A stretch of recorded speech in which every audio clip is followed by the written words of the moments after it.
Vale. Pues nada, en primer lugar agradecer desde luego la invitación para venir aquí hoy y hablar con vosotros. Bueno, yo creo que no es muy habitual, ¿no?, que nos invitan los psiquiatras a hablar en nuestros foros de medicina, ¿no? Somos como una especialidad ajena al resto de la medicina y cuando se nos invita es para otros temas, ¿no? Normalmente, bueno, yo por lo menos cuando he ido a eventos organizados por otras especialidades te piden hablar o del síndrome confusional agudo, ¿no?, del abordaje del síndrome confusional agudo o de los trastornos estos facticios, simulaciones, etcétera, ¿no? Pero bueno, yo creo que el síndrome del burnout yo creo que es un tema que sí que está bien elegido, porque al final todos los que estamos aquí o hemos estado al borde de caer en él, o estamos en riesgo, o algunos incluso podemos haber estado inmersos en este síndrome. Dicho esto, si pasa la diapositiva. Ya estamos. Ya.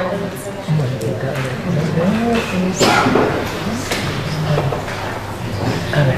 ¿Vale? Enfoca aquí. Enfoca el ordenador. ¿Tienes la luz encendida ahí? Sí, Bien. se enciende la luz. No, pero esa es la luz encendida. Tienes que darle aquí. ¿Va? No va. Tiene que dar, ¿no? Es una cruz. Perdón. ¿Cuál otro hay? Sí, no está entonces. Mira. ¿Vale?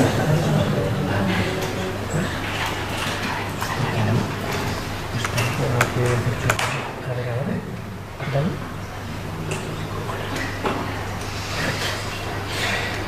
Se nos ha pescado.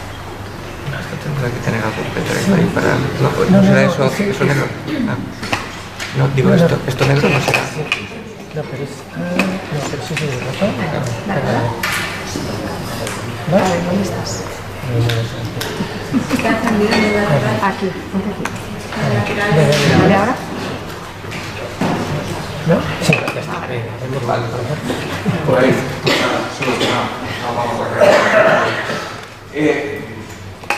La pregunta importante desde luego es la tercera, yo creo, ¿no? ¿Qué podemos hacer para evitar que aparezca el burnout? Pero antes de eso, yo creo que aunque sea brevemente es importante definir en qué consiste el burnout, porque hay mucha confusión respecto a este término, y brevemente también ver por qué es importante también para entender las estrategias para evitarlo, ver qué factores han podido influir en el aumento de la frecuencia en caso de que consideremos que ha aumentado la frecuencia del burnout de los médicos. Empezaré por el final. Para definir el burnout diremos que es un síndrome psicológico que se desarrolla por la mala gestión adaptativa del estrés laboral, es decir, es un trastorno de origen laboral y que se manifiesta en forma de 3 grupos de síntomas, de forma tridimensional. Siempre tienen que estar estos 3 grupos de síntomas: un agotamiento emocional, una despersonalización, no despersonalización como síntoma asociado a los trastornos de angustia, despersonalización en el sentido de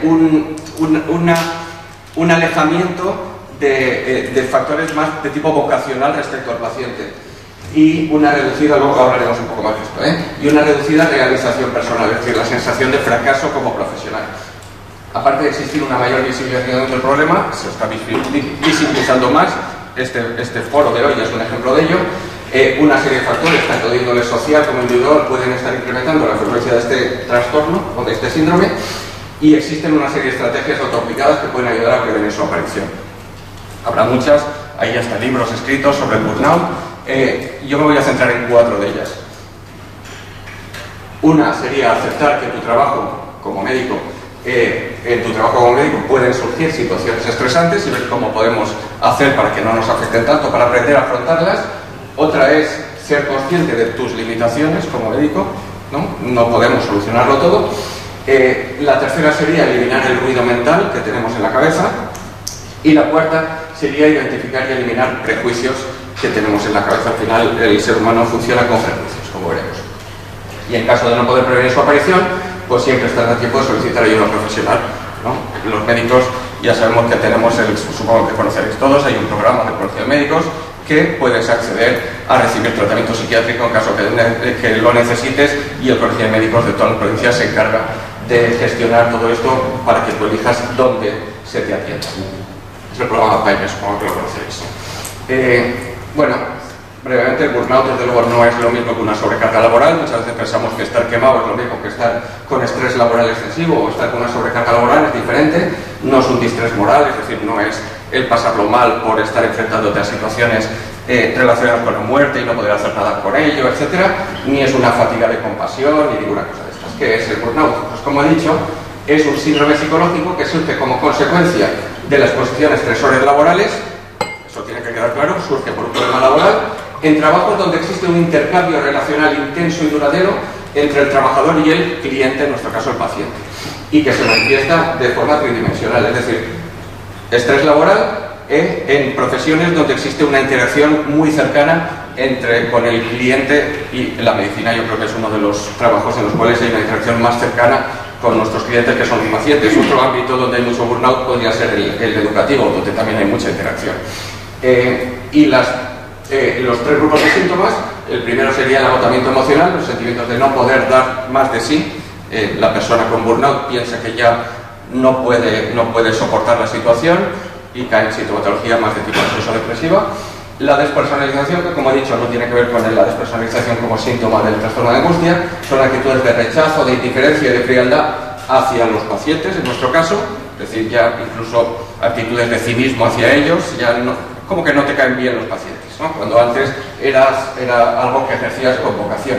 Y la tercera sería una reducida realización personal, es decir, una disminución en los sentimientos de competencia laboral y del logro en el trabajo y en la vocación, es decir, ya no te gusta realizar tu trabajo. ¿Existen factores predisponentes?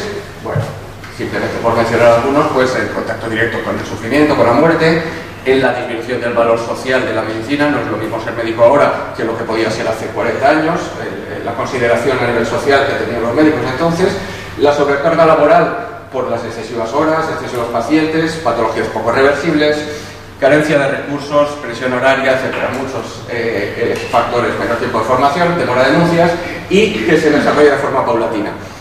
No se desarrolla el burnout, de repente uno está de maravilla y al día siguiente ha caído en un síndrome de burnout. ¿Qué es lo que sucede? ¿Cómo se desarrolla este trastorno? Bueno, nos encontramos inicialmente en una situación con demandas laborales, donde las demandas laborales exceden los recursos materiales y los humanos, es decir, no vemos que no damos abasto en nuestro trabajo. Eso yo creo que es algo cotidiano en la medicina, sobre todo en determinadas épocas, pues la pandemia del COVID fue una de ellas, donde sobre determinados servicios, medicina interna seguramente era uno de ellos, estaban saturados. La demanda laboral excedía los recursos materiales y humanos. ¿Ahí qué es lo que surge? Surge inicialmente una evidencia de estrés, lógicamente. Estamos más nerviosos, estamos cansados, estamos pues irritables, el estrés de toda la vida. Todavía no hemos caído en un burnout. Cuando alguien está estresado, ¿qué es lo que hace? Tiene una reacción de sobreesfuerzo. No sé si recordáis las curvas que nos enseñaban en el colegio del estrés y rendimiento, y un nivel moderado de estrés favorece el rendimiento. Entonces nosotros, al estar estresados, pues rendimos un poco más, podemos rendir un poco más y nos sobreesforzamos.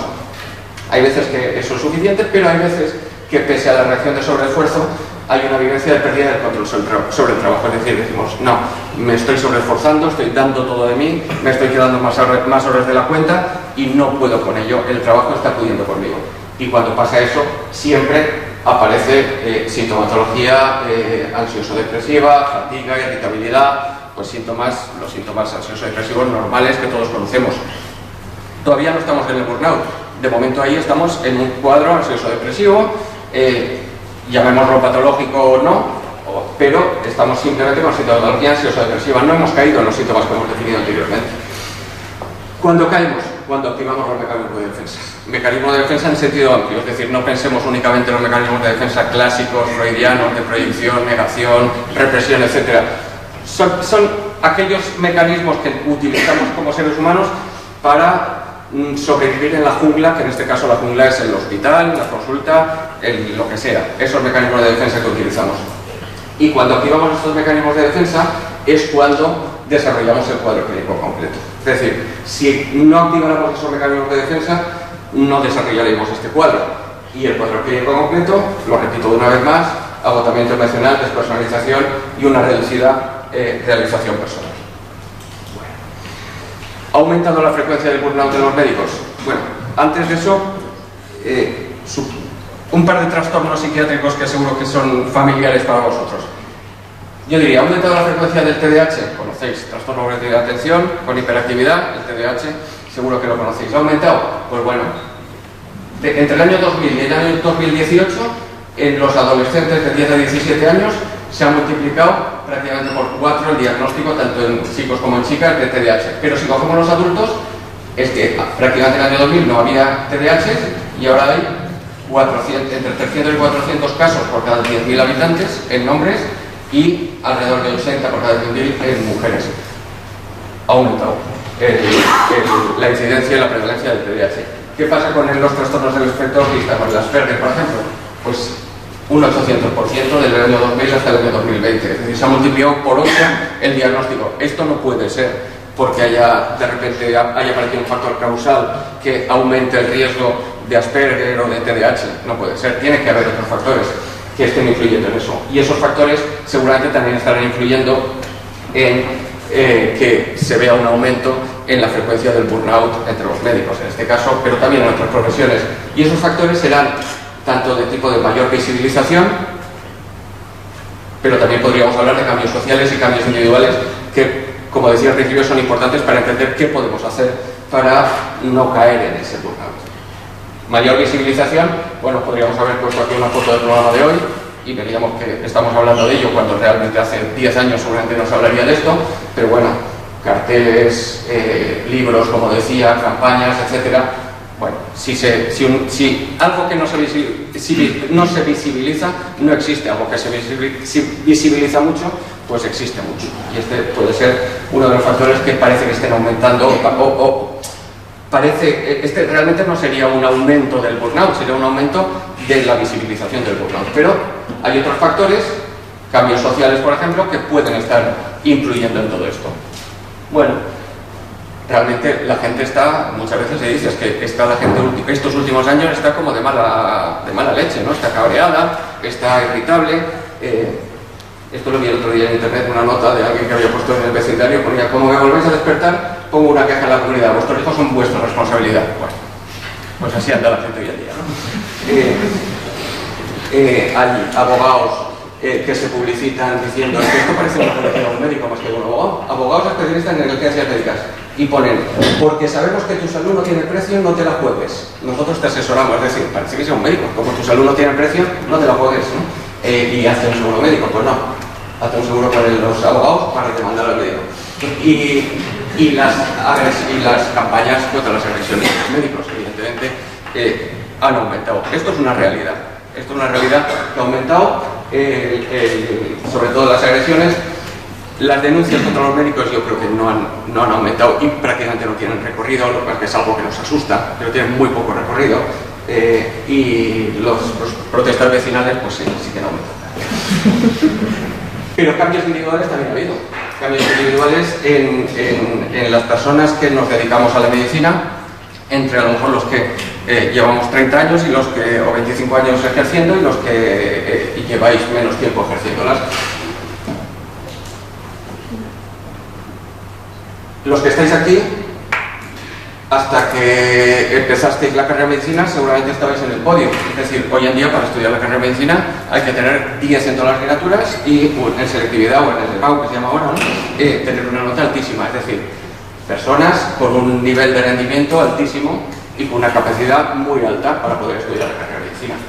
Luego hay que estudiar la carrera, hay que aprobarla, hay que presentarse al MIR y hay que sacar el número que necesitas para hacer la especialidad que quieras. Vale.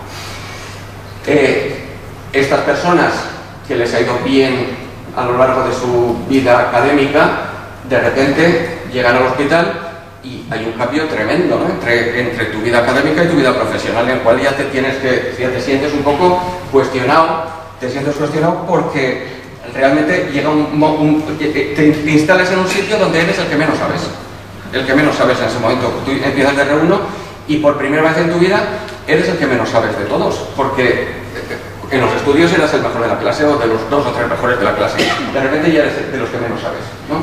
Y después hay cambios individuales en el sentido de que yo creo que estamos tan abrumados por todo lo que vemos en las redes sociales, que es algo nuevo, es decir, hace 20-30 años no existían estas redes sociales, ni tal acceso a Internet, tal acceso a toda la información, que hemos situado lo que llamamos el locus de control en el exterior nuestro, en lugar de donde estaba antes, que era el interior. Es decir, tenemos como una sensación de vulnerabilidad, nos pueden estar localizando, de que tenemos que conectarnos a la historia clínica cuando lleguemos a casa, que tenemos que mirar el correo electrónico no sea que alguien nos haya escrito, todo este tipo de cosas. Es decir, nuestro exterior es mucho más amenazante para nosotros que lo que era antes.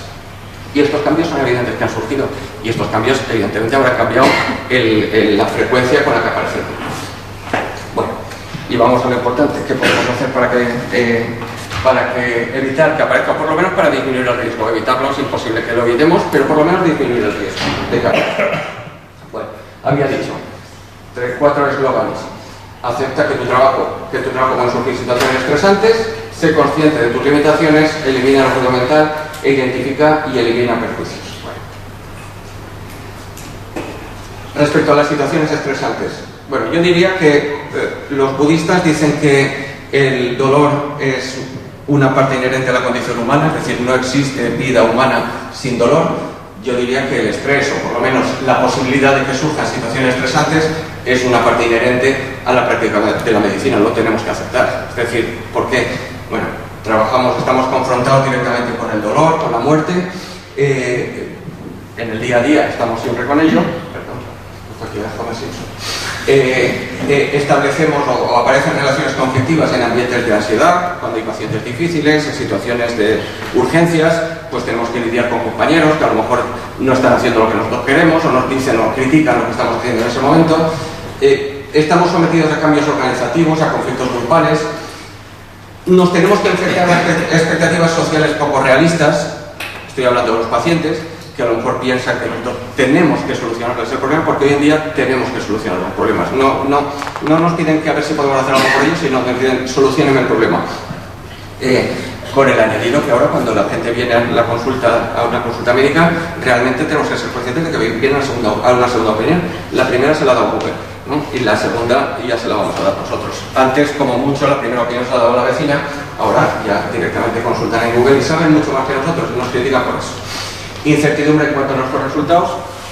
La medicina es una ciencia inexacta y eso hay que aceptarlo. Y la exposición que tenemos a quejas, a reclamaciones, etc. Con lo cual pueden surgir situaciones estresantes. ¿Qué tenemos que hacer? Lo que tenemos que hacer es ser conscientes de ello. Yo creo que muchas veces el ser consciente de dónde estamos, pues ya es el primer paso para dotarnos de estrategias para sobrellevar eso. Es decir, si sabemos que nuestro trabajo es estresante, pues a lo mejor no nos sentiremos tan mal si en una situación nos vemos un poco sobrepasados y vemos que no podemos hacer frente a esa situación que estamos viviendo, o que nos agobiamos ante una situación en urgencias, o a una sobrecarga puntual de trabajo por la pandemia, etc. Pero tenemos que ser conscientes, y para evitar ese estrés lo que tenemos que hacer es tener tener una vida fuera también de nuestro entorno laboral, una vida desconectada totalmente, es decir, realizar una desconexión digital, quitarnos de mirar el correo electrónico, hacer deporte, salir con amigos, ajenos a la medicina si puede ser, viajar, etc. Ese tipo de cosas. Porque el estrés lo vamos a tener y tenemos que ser conscientes de ello. Otro aspecto importante es que tenemos que ser conscientes de nuestras limitaciones. Bueno, aquí tenéis me imagino que conoceréis, las primera y la segunda tópica con la figura de Homer Simpson, de Freud. Las dos tópicas respecto a la mente que estableció Freud eran que, por el primer lugar, que digamos que la mente se estructura en un ello, un yo y un superyo. Ya sabéis que el ello son los instintos básicos, funciona mediante el principio del placer, es la parte totalmente inconsciente del ser humano. El yo es lo que forma nuestra personalidad, básicamente, y es la parte más consciente, y el superyo representa la conciencia moral por un lado y el ideal del yo, es decir, qué consideramos nosotros que debemos ser, y por otro lado la conciencia moral que nos impide comportarnos con lo que nos dice el ello, si no sería la ley de la selva, ¿no? Entonces, en ese sentido, el idealismo es un factor de riesgo para el burnout. ¿Por qué? Porque una hipertrofia del superyo, y estamos hablando de una profesión en la que el superyo está un poco hipertrofiado. ¿Por qué? Porque es una profesión vocacional, la medicina. La medicina combina esas dos cosas. Por un lado, tienes que tener una capacidad de estudio, una capacidad de trabajo, una capacidad de una memoria importante para poder acceder a la carrera, pero luego también tienes que tener la vocación. Yo creo que todos los que estudiamos medicina, pues tenemos esa vocación. Esa vocación, al final, es un superior muy hipertrofiado, un superior de unos ideales del yo. Pensamos que tenemos esa obligación moral de aliviar el sufrimiento de las personas, de curarles, de prolongarles la vida, todo ese tipo de cosas. Entonces, sabemos que el idealismo, en ese sentido, es un factor de riesgo para el burnout. Otra vez importante conocerlo, saberlo, saber que nosotros, precisamente por esa vocación que tenemos, estamos en mayor riesgo, tanto de tener más estrés por la profesión como de tener más burnout por ese idealismo. ¿Y qué es lo que diría yo? Bueno, como todo, en el término medio está la virtud, ¿no? Como decía Aristóteles. Entre el idealismo extremo y el pasotismo existe un término medio de apertura y flexibilidad. ¿Qué podemos hacer? Podemos modificar nuestras actitudes, pero no vamos a modificar a nuestros pacientes. Es decir, los pacientes seguirán incumpliendo los pautas que le demos. Los pacientes seguirán sin tomar la medicación tal y como se lo decimos. A ver, hay unos incumplimientos terapéuticos, por lo menos en psiquiatría, elevadísimos. Le dices que no fume y fuman. Le dices que no beba alcohol y beben alcohol. No vamos a poder cambiarles. Y seamos conscientes de ello. Es decir, podemos llegar a lo que podemos llegar. Podemos mejorar los problemas de salud de nuestros pacientes, pero no su situación social. Es decir, la persona va a seguir, hay personas que seguirán no pudiendo comprar la comida que nosotros queremos que coman, o tendrán que vivir en situaciones pues un poco dramáticas a nivel social. Eso no lo vamos a poder cambiar. Podemos aliviar el sufrimiento de un paciente incurable, el sufrimiento, pero no vamos a poder curarle. El paciente acabará falleciendo, porque hay enfermedades que son incurables. Y podemos organizar una sesión clínica, pero no vamos a poder cambiar el ministro de Sanidad. Es decir, tenemos que darnos cuenta de cuáles son nuestras limitaciones. Y si somos conscientes de las limitaciones, yo creo que tenemos menos riesgo de acabar también con un síndrome de burnout.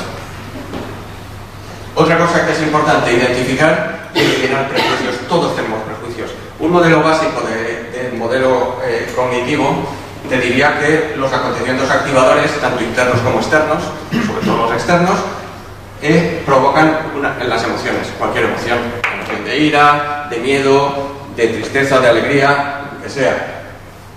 Pero realmente sabemos que esto no es así, que hay algo intermedio. Hay algo intermedio que son los pensamientos automáticos, las distorsiones cognitivas y los esquemas cognitivos desadaptativos o adaptativos, que nos hacen reaccionar. Economizan, es decir, nosotros si no tuviéramos pensamientos automáticos, cada vez, pues para cualquier cosa tendríamos que empezar a pensar y tomaríamos la decisión media hora después. Bueno, pues eso facilita las cosas, pero a veces se convierte en una trampa. Ejemplos de pensamientos automáticos. Bueno, tengo un conflicto con un paciente y el pensamiento automático directamente, ¿qué me dice? Me dice, soy un desastre, no valgo para esto, no voy a poder soportarlo. Y la emoción, pues angustia, tristeza, miedo, son pensamientos automáticos, no hagamos caso. Párate un poco a pensar y verás cómo al cabo de un rato verás las cosas de otra manera. No podemos hacer caso de los pensamientos automáticos. Las distorsiones cognitivas son un poquito más elaboradas, un poquito más. Por ejemplo, llega un paciente y te dice que le duele, que tiene un dolor de tripa y que a ver qué es. Tú le examinas, le ves, dices, pues es que yo no le veo nada, no tiene nada, váyase a casa que no pasa nada. 2 horas después vuelve y me dice, no tiene usted ni idea, he estado en urgencias y me han dicho que realmente tengo una úlcera de estómago y que me tienes que dar no sé qué pastillas que me han dicho son estas. O me las haces o como pase algo verás lo que te pasa y además te voy a denunciar. Y cogemos y se lo hacemos, le hacemos la receta. ¿Vale? Estas distorsiones cognitivas que tenemos nosotros nos dicen, esta profesión es una mierda, la gente es imbécil, no merece la pena esforzarse en ayudar a nadie, este colega que le ha dicho es un auténtico cabrón, se va a enterar, he sido un cobarde como siempre y le he hecho la receta, si fuera buen médico no me pasaría esto, no lo voy a poder soportar, a ver, y si pasa algo y me denuncia, ¿qué va a pasar? Y volvemos a estar con angustia, tristeza y desesperación. Son distorsiones cognitivas, ¿verdad? No es la realidad. Nuestro cerebro, si se pone a razonar, razonaría correctamente, pero distorsionamos todo esto. ¿Qué tenemos que hacer? Cambiar. En vez de esta profesión es una mierda, bueno, esta profesión tiene sus problemas, pero también aporta cosas. No, no es una mierda. En vez de la gente es imbécil, pues bueno, la gente es un concepto abstracto, no todos son iguales. No todos son iguales. ¿No merece la pena esforzarme por ayudar a nadie? Bueno. Este colega es un... ¿se va a enterar? En vez de eso pensar, pues bueno, mañana le llamo a mi colega a ver si es verdad lo que me ha dicho, porque bueno, los pacientes muchas veces manipulan la información y nos dicen cosas para intentar conseguir lo suyo. Eso es así. Muchas veces dan un mensaje sesgado de lo que es el problema. Bueno, es tratar de cambiar todas estas cosas, ¿no? Si me denuncia, pues bueno, oye, pues es muy probable que me denuncie. Si me denuncia, normalmente no tiene recorrido, pero si tuviera recorrido, pues bueno, tengo un seguro de responsabilidad civil. Y ya está, ¿no? Al final las cosas tampoco son tan graves, ¿no? Si nos ponemos en el peor escenario. ¿Y los esquemas cognitivos desadaptativos? Bueno, ya son más elaborados, ya son más globales. Debo ser perfecto para ser aceptado. Si elijo algo, debo tener éxito en ello. Soy un fracaso. Si cometo un error, lo perderé todo. El mundo es demasiado aterrador para mí. Aunque ahora las cosas me vayan bien, acabarán yendo mal. Bueno, son esquemas cognitivos desadaptativos. Transformarlos en adaptativos. Se puede hacer. Concentrándonos en ello, lo podemos hacer. La gente me aceptará con mis defectos. En vez de debo ser perfecto para ser aceptado. Si me esfuerzo en algo, puedo llegar a dominarlo, ¿no? En vez de soy un fracasado, soy un superviviente. Bueno, ¿no? Este tipo de cosas. Y el último es eliminar el ruido mental. A mí me parece fundamental. Vivimos en una sociedad con un ruido terrible a nuestro alrededor. Vivimos, bueno, una realidad, la que nos ha tocado vivir.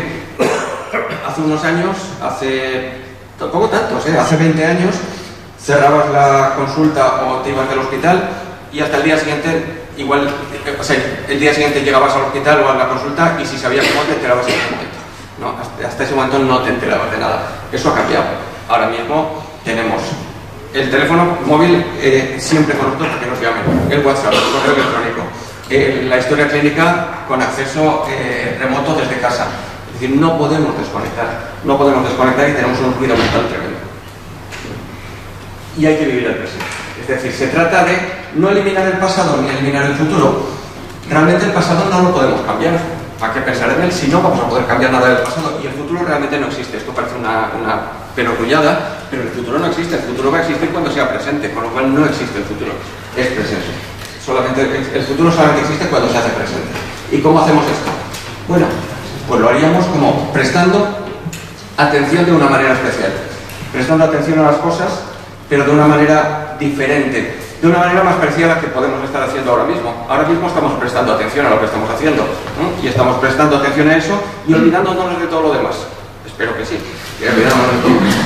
Entonces, bueno, con intención, en el momento presente y sin juzgar lo que estamos haciendo en ese momento, simplemente de pensar y deleitarnos en nuestro pensamiento. Otra forma de decir lo mismo es, para eliminar el ruido mental, lo tenemos que hacer regulando la atención a fin de traer una cualidad de conciencia no elaborativa, es decir, no pensar en ella, simplemente dejarla fluir en nuestro pensamiento, no pensar en lo que estamos pensando, simplemente pensar en ella, hacia la experiencia actual y relacionarse con la propia experiencia con una orientación de curiosidad, es decir, ser curiosos con apertura y con aceptación, aceptando lo que viene, aceptando lo que tiene de una forma abierta y con curiosidad.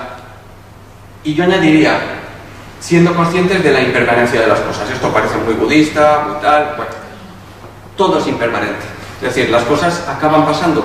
Muchas veces pensamos, es el fin. Cuando la pandemia, esto iba a ser el fin, la humanidad ya no iba a acabar con una tercera guerra mundial, iba a acabar con un virus, pues se acabó la pandemia y no ha pasado nada, ¿no? Pues como eso se acaba absolutamente todo, todo acaba terminándose y algo que parece que va a ser eterno y que va a acabar con nosotros, acaba terminando. Es decir, momento presente sin juzgar, con curiosidad, con apertura y con aceptación. Comportándonos como un niño, es decir, todo esto que os suena al mindfulness, ¿no? El mindfulness es una forma de ser más que de actuar, esto es el mindfulness. Se trata de ser conscientes de lo que estamos haciendo, pensando o sintiendo. Es lo que hacen los niños. Nosotros vemos un niño de 8 años y está continuamente pensando, cuando está haciendo algo, está simplemente siendo consciente de lo que está haciendo, de lo que está pensando, de lo que está sintiendo. Lo demás le da exactamente igual. No está pensando en lo que ha hecho en el colegio antes, ni en lo que hará mañana. En eso no piensa, piensa simplemente en lo que está haciendo en ese momento. Si pudiéramos hacer eso, nos evitaríamos muchos problemas. De verdad lo digo. A modo de resumen, 4 cosas que yo creo que si hacemos esto, bueno, no sé si evitamos el burnout, pero por lo menos disminuimos el riesgo. Acepta que tu trabajo puede surgir situaciones estresantes y capacítate para afrontarlas. ¿Cuál es el problema? Que cuando nosotros empezamos la residencia no estamos capacitados para eso. Tenemos muchos conocimientos memorísticos, la mayoría de ellos que hemos aprendido en la carrera, pero no nos han capacitado. Hemos hecho prácticas, pero en las prácticas estamos de una forma más o menos pasiva al lado del médico, pero no asumimos nada, no nos sentimos responsables de nada de lo que pase ahí, ¿no? Como cuando hacemos prácticas, de repente te sueltan en la jungla y ahí ya somos responsables de lo que tenemos que hacer. Bueno, capacítate durante la residencia para afrontar estas situaciones estresantes. En la carrera no lo vas a poder hacer. Sé consciente de tus limitaciones y de que ninguno de nosotros somos infalibles. Vamos a fallar. El error es humano. Muchas veces la gente dice, no, abogado para errores médicos. El error no está sancionado. Lo que está sancionado es la negligencia. El error no. El error todos podemos caer en un error. La negligencia es otra cosa. Pero si ponemos los medios, solo podemos cometer errores, no negligencia. Pero bueno, no somos infalibles, no podemos solucionar los problemas de todo el mundo. Identifica tus respuestas automáticas, tus distorsiones cognitivas y tus esquemas mentales desadaptativos y trata de sustituirlos por versiones más adaptativas. Cuando tengamos esos sentimientos de decir, me cago en 10, es que me va a denunciar, no, cálmate un poco, piénsalo y ya verás cómo razonando y pensando en ello de manera calmada, lo verás de otra manera. Y medita a tu medida. Meditar no es ponerte en posición de flor de loto, no, meditar es pensar en lo que estás pensando, un rato al día.